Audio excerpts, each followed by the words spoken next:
The alarm went off at 5:30 a.m. same as it had for 12 years. Logan West rolled out of bed, careful not to wake Rachel, and padded to the kitchen. The coffee maker gurgled to life as he stood at the window, watching the sun creep over their Louisville neighborhood.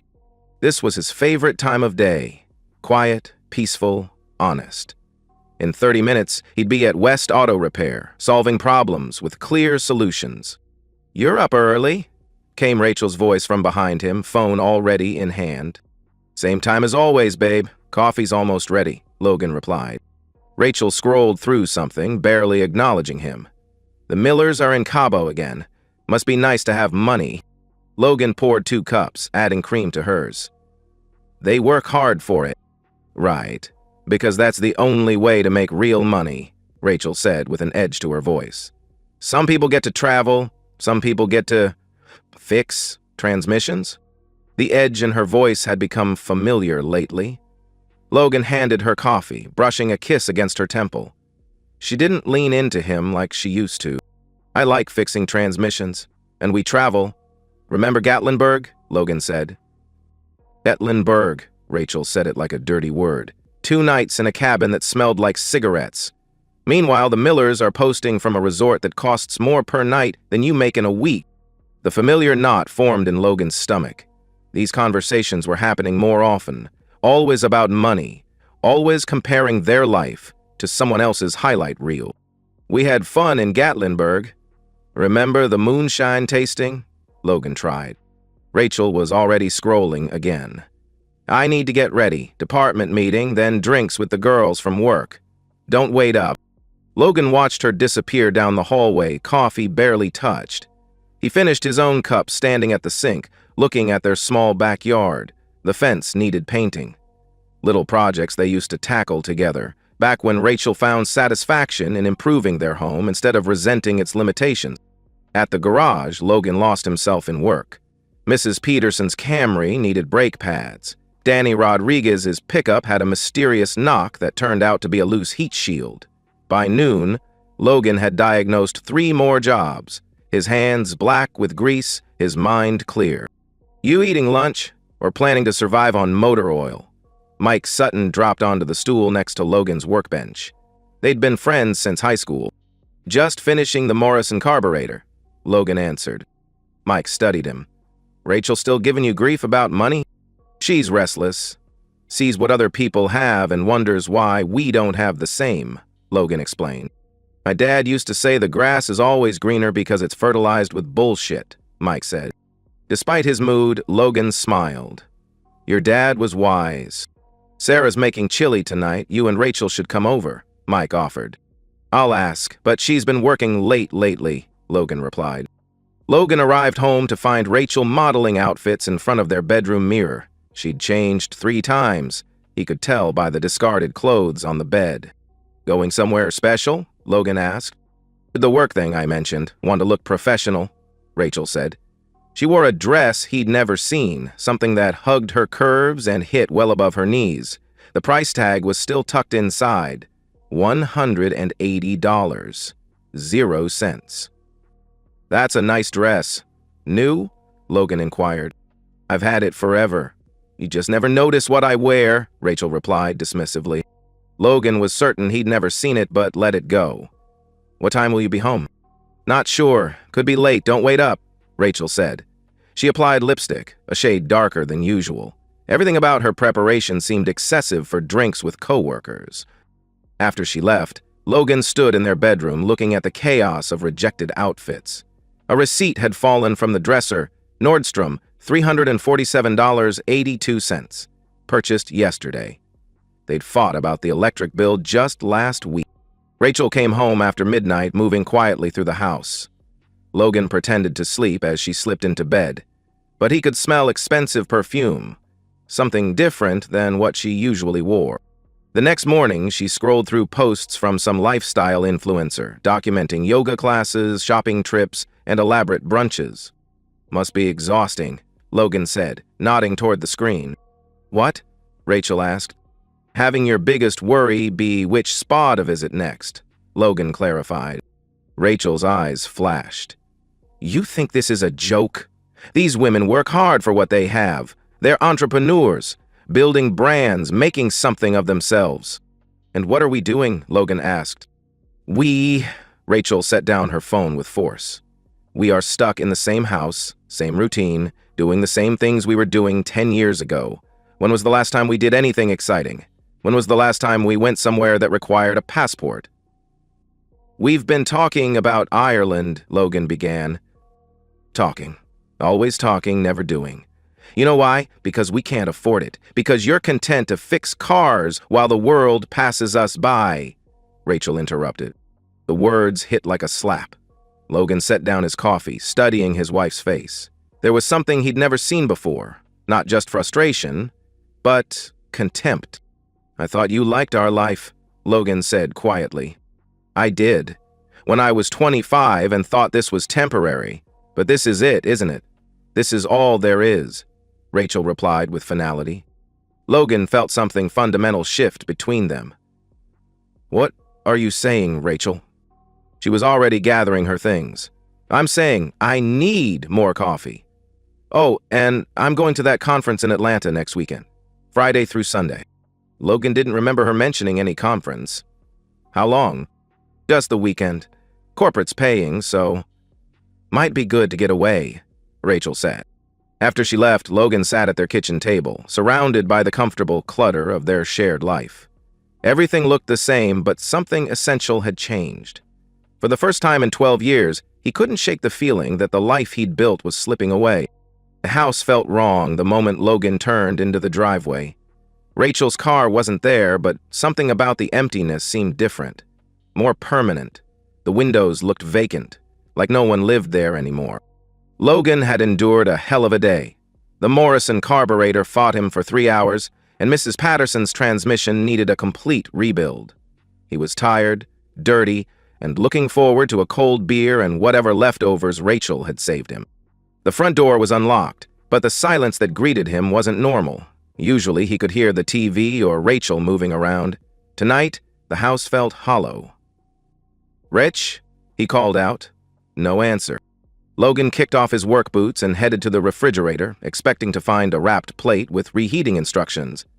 Instead, he found 3 beers, old Chinese takeout, and expired milk. That's when he noticed the note on the kitchen table. Written on their wedding stationery, Rachel's handwriting was neat, deliberate, like she'd practiced it multiple times. Logan, I know this isn't how you imagined coming home tonight, but I couldn't do this face to face. I've thought about this for months, and I've realized that I need more than this life can offer me. I met someone in Atlanta who can give me the kind of future I've always wanted. Real security, real opportunities, a chance to live the life I deserve. I know you'll say we could have worked on our problems, but the truth is, I don't want to work on them anymore. I'm tired of pretending to be satisfied with mediocrity. I'm tired of watching other people live while we just exist. Marcus owns 3 tech companies and has homes in Atlanta, Miami, and Aspen.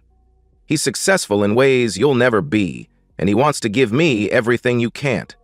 I'm not sorry for choosing myself for once. I've taken what I need. The rest is yours to figure out. My lawyer will be in touch about the divorce. I hope someday you'll understand that this isn't about you not being enough. It's about me finally realizing I deserve more. Rachel. Logan read the note 3 times before the words registered. Marcus. She'd written another man's name with casual confidence. 3 tech companies. The kind of wealth that made his garage seem pathetic. He walked through the house like a man surveying storm damage. Rachel's closet was half empty. Her jewelry box was gone. Expensive makeup she'd started wearing, all gone. But she'd left the everyday things. Old sweaters, worn jeans, comfortable clothes from her old life. His phone buzzed. For a wild moment he thought it might be Rachel. Instead, "Mike, you and Rachel want dinner tomorrow?" Logan typed back, "Rain check." Something came up. He tried calling Rachel. Straight to voicemail. Not even her voice anymore. He tried texting, "We need to talk," delivered but never read. Logan opened his laptop and searched for Rachel's social media. Facebook was blocked, but Instagram was public. The most recent post was from 6 hours ago. Her feet by a hotel pool, cocktail in frame, tagged at the Four Seasons Atlanta. Caption: New life, new adventures, so grateful for new beginnings. Dozens of likes and congratulations from mutual friends. Rachel had been sharing her plans with everyone except her husband. He scrolled further back, finding photos from the past month he'd never seen. Rachel at expensive restaurants, shopping in boutiques, with a man who had to be Marcus. Silver-haired, well-dressed, possessively touching Rachel's back in every shot. One photo showed Rachel wearing diamond earrings that caught light like stars. Caption: When someone shows you how you deserve to be treated. Posted 3 weeks ago, while Logan worked double shifts for their new roof. Logan closed the laptop and sat in the dark living room. Their wedding photos still lined the mantel. Rachel's romance novel, about a woman leaving her ordinary husband for a billionaire, was bookmarked on the coffee table. How had he missed all the signs? His phone rang. His mother's number. "Logan, honey, I just saw Rachel's Facebook post about moving to Atlanta. Is everything okay?" his mother asked. So Rachel had made it official. "Everything's fine, Mom. Just going through some changes," Logan replied. "Do you want to come over? Your father's making chili," his mother offered. "I'm okay, really. Just need time to process," Logan said. Logan returned to the kitchen and read the note one final time. "I hope someday you'll understand that this isn't about you not being enough. It's about me finally realizing I deserve more." The cruelty of that line hit like a physical blow. She'd framed her betrayal as personal growth, her abandonment as self-actualization. She wasn't leaving him for another man. She was leaving him for a better version of herself. He folded the note and put it in the kitchen drawer next to warranties and takeout menus. Then he opened a beer and sat at their table, listening to the house settle around him. By morning, Logan had finished all 3 beers and made a decision. He wouldn't chase her, he wouldn't beg. Rachel had made her choice, and Logan would respect that choice by making one of his own. He would let her go. But first, he would make sure she understood exactly what she was walking away from. Logan didn't call in sick. At 5:30 a.m., his alarm went off, same as always. He made coffee, drove to the garage, and pulled on his coveralls like any other Wednesday.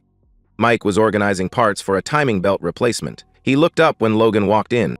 "You look like hell," Mike observed. "Rough night," Logan replied. "What have we got today?" Mike studied his friend's hollow eyes, the tight jaw, the way he moved like everything hurt. "Logan, what happened?" "Rachel left, found a rich guy in Atlanta, says she deserves more than I can give her," Logan explained matter-of-factly. Mike set down the belt tensioner. "Jesus. When?" "Yesterday. Came home to a note," Logan said. He was already walking toward Mrs. Patterson's transmission. "I'd rather just work today." For 8 hours, Logan lost himself in automotive repair. The transmission needed a complete rebuild, every gasket, seal, and moving part carefully cleaned and reassembled. It was methodical work, requiring complete attention, and Logan was grateful for the precision it demanded. Mike respected his silence, handling customers while Logan worked.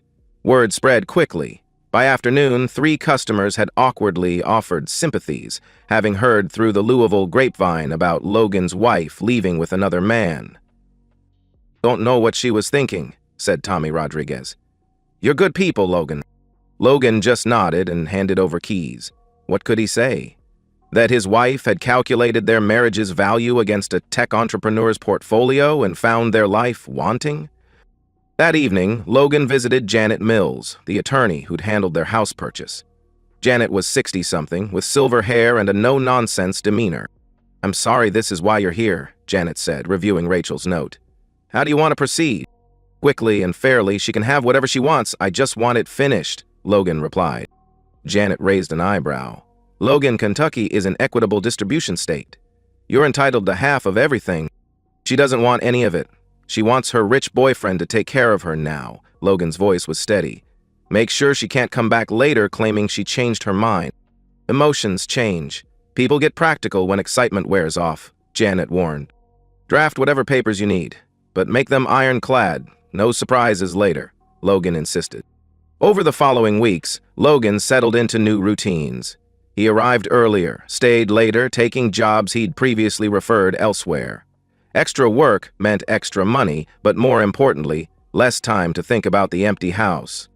He started eating dinner at the garage, ordering takeout while working on side projects. Mike occasionally invited him over, but Logan usually declined. He wasn't ready for well-meaning sympathy or explaining what went wrong.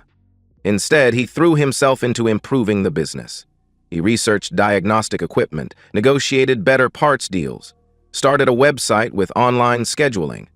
Work that had seemed good enough before now demanded excellence. The house was harder.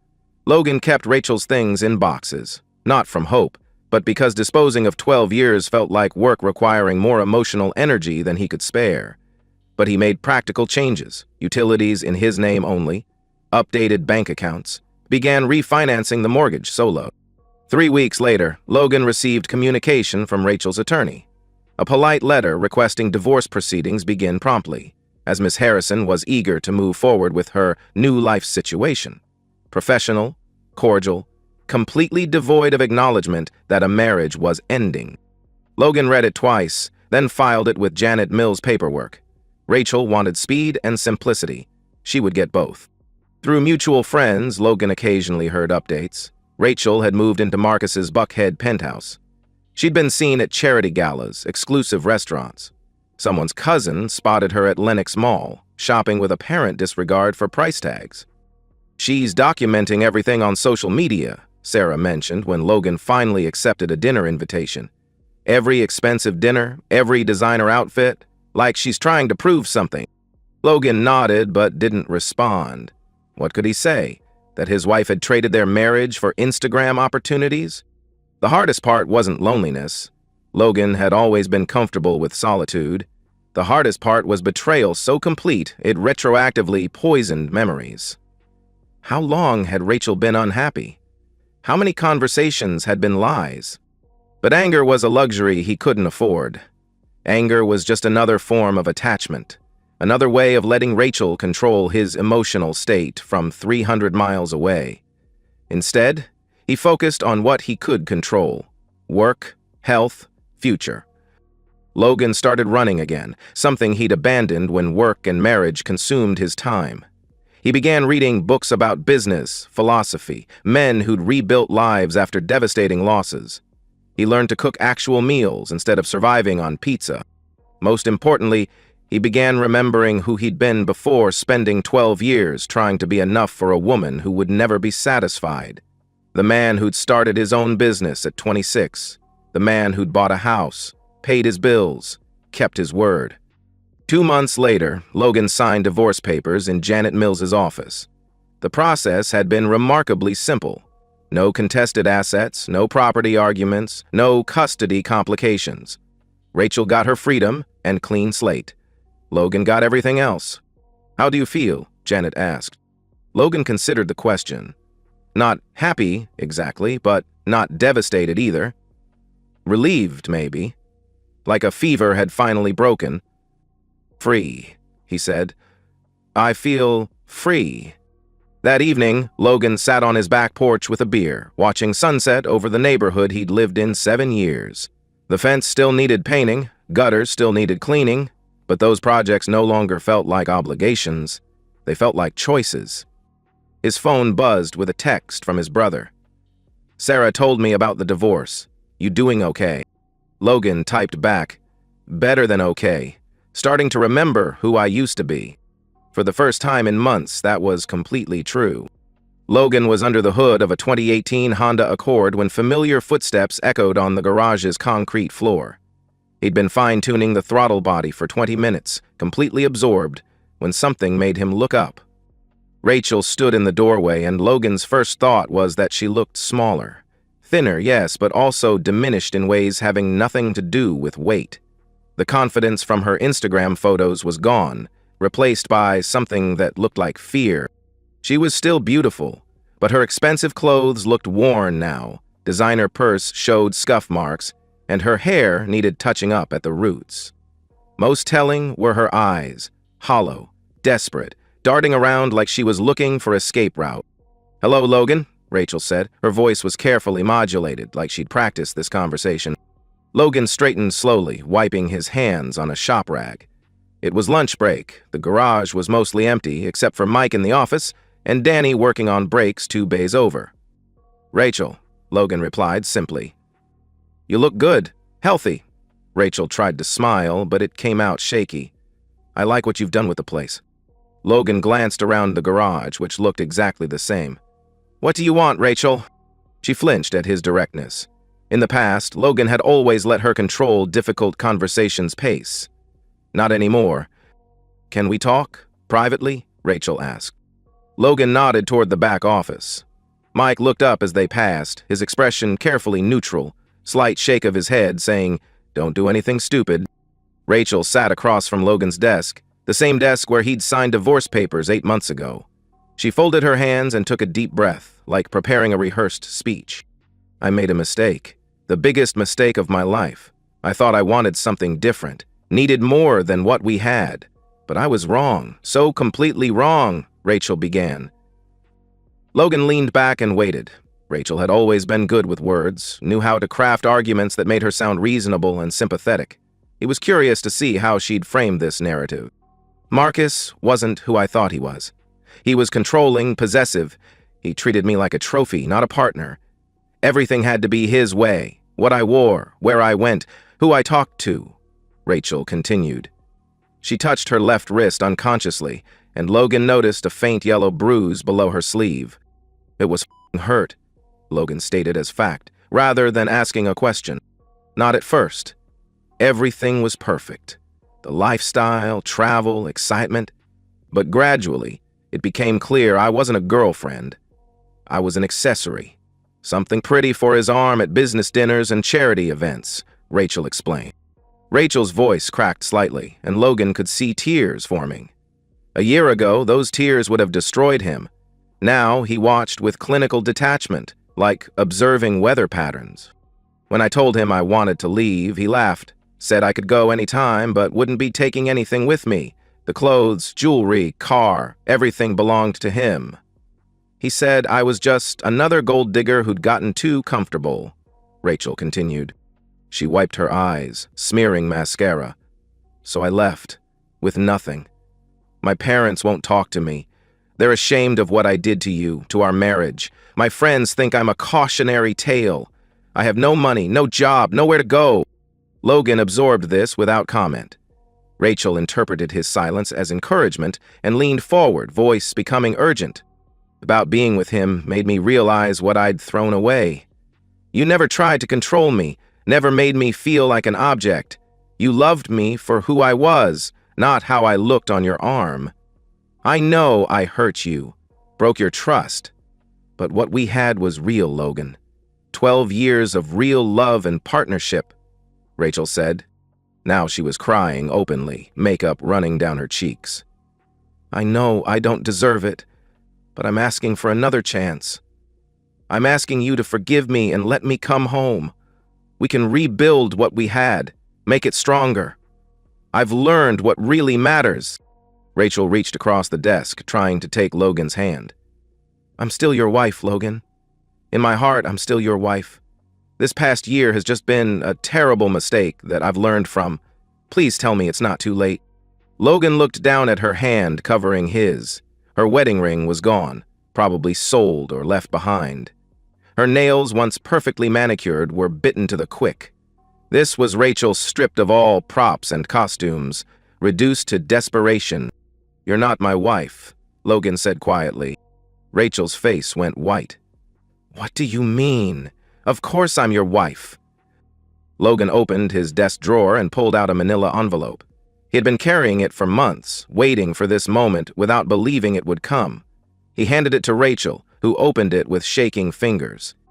The divorce decree was official, final, notarized, and filed. Rachel's signature was right there next to his, authorizing their marriage's dissolution. She stared at the documents like trying to read a foreign language. "This is dated 8 months ago," Rachel whispered. "That's when you signed it, through your attorney. You said you were eager to move forward with your new life situation." Logan's voice was perfectly calm, reciting facts. The divorce has been final for 8 months. You're not my wife. You're my ex-wife. Rachel looked up from the papers, face a mask of shock and growing panic. But I never meant for it to be permanent. I thought it was just paperwork, something we could undo. When what? When your rich boyfriend got tired of you? When you realized trading up wasn't as easy as you thought? Logan leaned forward slightly. You made your choice carefully, deliberately, publicly. You documented every step on social media. Logan, please, Rachel began. You left me a note on our kitchen table. You said you weren't sorry for choosing yourself. You said you hoped I'd understand that you deserved more than I could give you, Logan continued. Rachel's face crumpled, ugly sobs racking her body. I was stupid, selfish. I got caught up in the excitement and money and lost sight of what was important. But I know better now. I know what real love looks like. Do you? Logan stood, walking around the desk. Because real love doesn't leave a note and disappear. Real love doesn't block phone numbers and post photos designed to hurt. Real love doesn't plan an exit strategy for months while lying every day. Rachel looked up through tears, and Logan could see the exact moment she realized begging wouldn't work. Her expression shifted, desperation transforming into something harder. You owe me something. 12 years, Logan. 12 years of my life. I made a mistake, but that doesn't erase everything we built together, Rachel said. I didn't throw you away, Logan said calmly. You threw yourself away. Now you're facing the consequences. Rachel stood abruptly, chair scraping concrete. So, that's it? You're just going to let me have nothing while you sit here feeling self-righteous? I'm going to let you handle your life the same way you handled ending our marriage. On your own, without consulting me. Logan opened the office door. You chose independence, Rachel.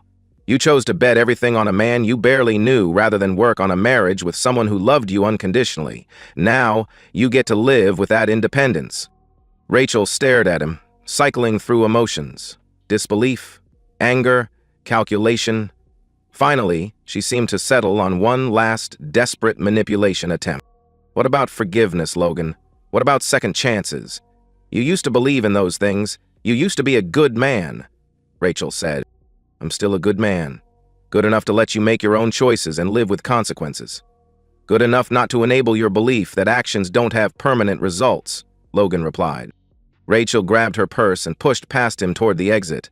At the doorway, she turned back. You'll regret this. When you're old and alone, you'll remember you had a chance to forgive and chose revenge instead, Rachel said. Logan watched her walk to her car, a beaten Honda Civic, probably all she could afford now. This isn't revenge, Rachel. This is just Tuesday. After she drove away, Logan returned to the Honda Accord's engine bay. His hands were steady as he reconnected the throttle body, test-started the engine, and listened to it purr with perfect idle. Mike appeared with 2 cups of coffee. You okay? Logan accepted the coffee and took a long sip. Yeah, I'm okay. She looked rough, Mike observed. She made her choices. Now she's living with them. Just like the rest of us, Logan replied. Rachel didn't leave quietly. Over the next 2 weeks, Logan's phone rang constantly with calls from unknown numbers. When he finally answered one, expecting a customer, Rachel's voice came through high-pitched and desperate. Logan, please, just listen to me for 5 minutes. I know you're angry, but we can work through this. Logan hung up and blocked the number. An hour later, another unknown number called. He let it go to voicemail. The messages were variations on the same theme. Rachel had learned her lesson, understood what she'd lost, was willing to do whatever it took to earn forgiveness. The tone progressed from pleading to angry to threatening as days passed, and Logan failed to respond. Thursday evening, while replacing brake pads on someone's Toyota, his mother called. Logan, honey, I just got off the phone with Catherine Harrison, his mother said. Logan's stomach clenched. Catherine was Rachel's mother. She's very upset about how you're treating Rachel. Logan stepped outside the garage bay. How I'm treating her? She says Rachel came to you asking for help, and you turned her away without listening. She says Rachel is desperate, has nowhere to go, his mother explained. Mom, did Catherine mention why Rachel needs help? Did she explain what happened to Rachel's marriage? Logan asked. Silence. Then, She said Rachel made some mistakes, but that was a year ago. People deserve second chances. Rachel got her second chance. She chose to spend it with a millionaire in Atlanta instead of working on our marriage. Logan's voice was calm but firm. I didn't create her situation, and I'm not responsible for fixing it. Bowed Logan, she's family, his mother protested. No, Mom, she was family. She stopped being family when she left a note on our kitchen table and moved in with another man. Logan could hear his mother's sharp intake of breath. Did Catherine tell you Rachel had been planning her exit for months?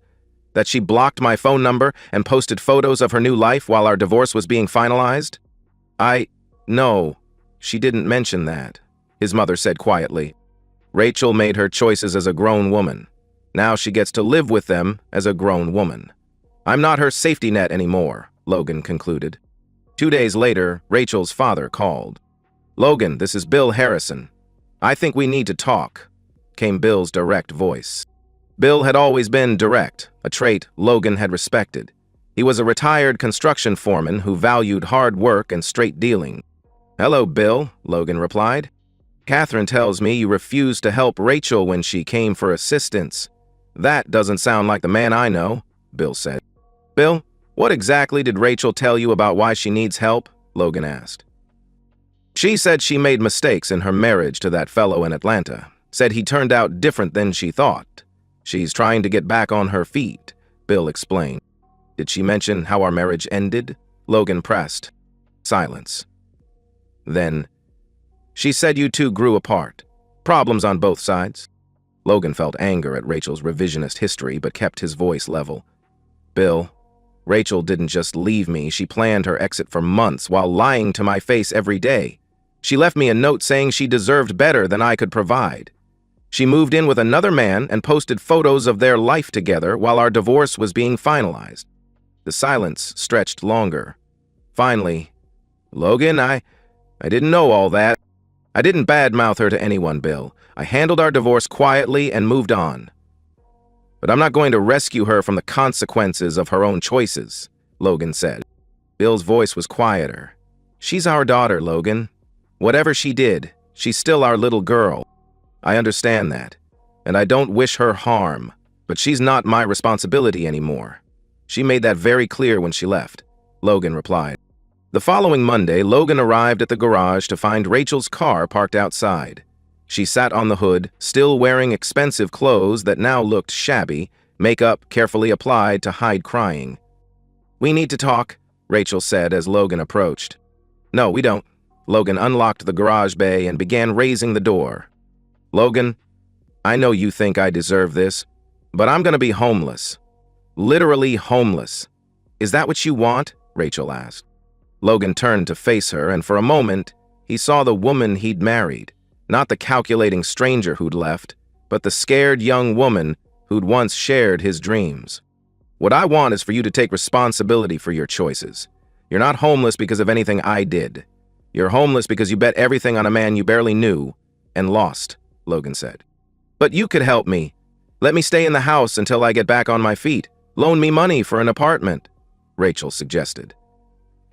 I could enable you to avoid consequences of your actions. I could teach you there's always someone to catch you when you fall, no matter how deliberately you jump, Logan replied. Rachel's composure finally cracked completely. What is wrong with you? Where is the man I married?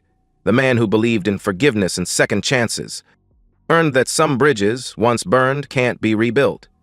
He learned that forgiveness doesn't mean erasing consequences. And he learned to tell the difference between helping someone and being used by them, Logan answered. He sat down with Orloff and Penn at Helpers at midnight on the floor. Logan walked into the garage and Rachel followed.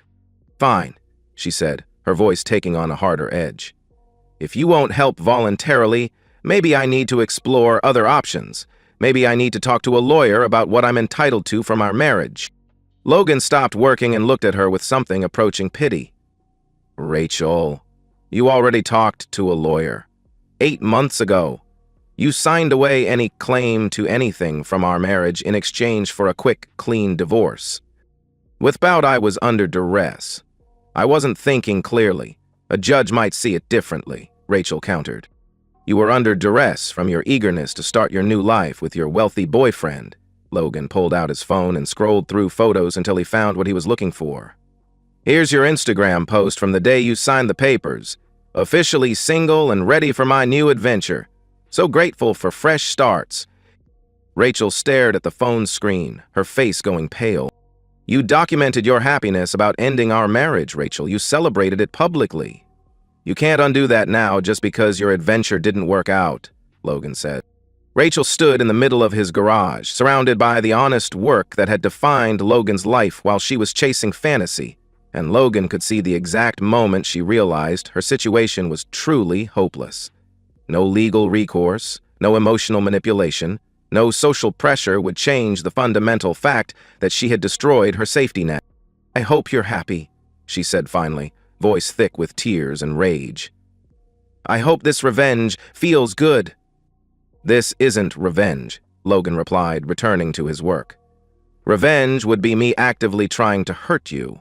This is just me refusing to save you from yourself. Rachel left without another word, and Logan never saw her again.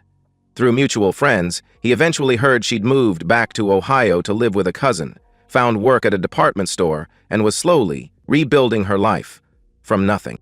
Logan felt no satisfaction in her struggles, but no guilt either. Rachel had made her choices as a free adult, and she was facing consequences as a free adult. 6 months later, Logan was closing the garage when Mike approached with an envelope. This came to the shop today, Mike said. Thought you should see it. Inside was a handwritten note from Rachel, postmarked from Columbus, Ohio. Logan, I know you probably don't want to hear from me, but I wanted you to know that I finally understand what you were trying to teach me. I'm working retail, living in a studio apartment, and starting over at 34 with nothing. It's hard, but it's honest work, and I'm learning to live within my means. I don't expect forgiveness, and I'm not asking for help. I just wanted you to know that I finally understand the difference between wanting more and needing enough. You tried to show me that for years, and I was too selfish to listen. I hope you're well. I hope you find someone who appreciates what you have to offer. Rachel. Logan read the note twice, then filed it away with other documents from his past. It was good to know Rachel was rebuilding her life, good to know she'd learned something, but her struggles and growth were no longer his responsibility. That evening, Logan grilled a steak on his back porch and watched the sun set over the neighborhood he'd called home for 8 years. The fence was freshly painted now, the gutters clean and functional. His business was thriving, his debts manageable, and his future entirely his own to determine. Logan had learned something valuable. Sometimes the most destructive thing you could do was consistently save someone from consequences of poor choices. Real love sometimes meant letting people face the full weight of their decisions, even when it was painful to watch. As stars came out over Louisville, Logan felt the deep satisfaction of a man who had kept his integrity intact while everything fell apart. He'd been tested by betrayal, tempted by revenge, and pressured by well-meaning friends and family to compromise his principles. He'd done none of those things. Instead, he'd simply moved forward with quiet dignity, building a life based on his own values, rather than trying to rescue someone who'd chosen to tear down everything they'd built together. That, Logan reflected, was probably the best revenge of all. Not bitter retaliation, but the simple act of thriving without the person who'd believed she was irreplaceable. 6 months later, Logan had heard through the grapevine that Rachel moved back in with her parents in Ohio, working retail and slowly rebuilding from nothing. He felt no satisfaction in her struggles, but no sympathy either, just distant acknowledgement that people face consequences of their choices. Logan's life had taken on richness he never expected. His business continued growing, he'd developed deeper friendships with people who valued loyalty and hard work, and he'd discovered interests suppressed during his marriage. While he remained open to love someday, he no longer sought it from a place of need or incompleteness. He reflected on the difference between revenge and justice. He'd never sought to hurt Rachel or actively punish her. He'd simply refused to rescue her from consequences of her own choices. Sometimes the most devastating response to betrayal wasn't retaliation, but the quiet dignity of moving forward and building something better. The final image was Logan closing the garage at the end of another honest day's work. knowing tomorrow would bring its own challenges and satisfactions, and that he had everything he needed to meet them. Not because he had everything he wanted, but because he'd learned to want what actually mattered. The rest was just Tuesday. And that's the end of today's story. If you enjoyed it, please give this video a thumbs up and drop a comment below. Your support helps the algorithm push my content further. If you're new to the channel, don't forget to hit that subscribe button. It really helps me keep creating more stories for you. Thanks for watching, and I'll see you in the next one.